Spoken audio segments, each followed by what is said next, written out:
Dahil pangit ba talaga ako?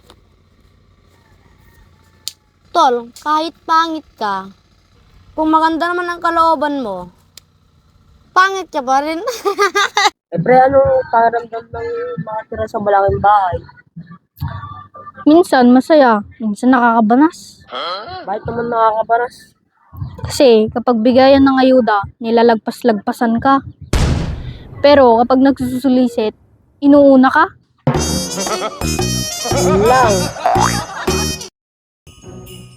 Naamoy ko na yung simoy ng Pasko.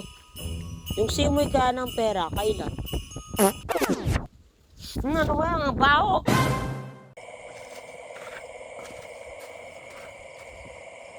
Tol.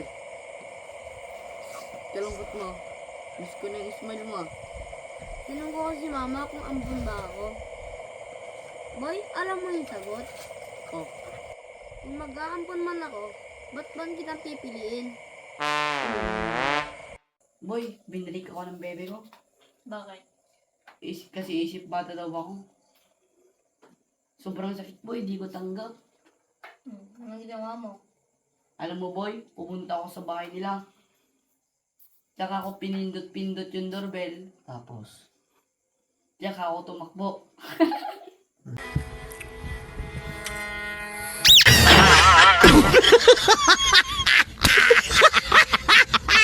Si Tito, may tatlong jowa. Kasing playboy mo? Hindi! Ay. Yung isa, girlfriend. Yung pangalawa, dati niyang asawa. Yung pangatlo, kasalukuyan niyang asawa.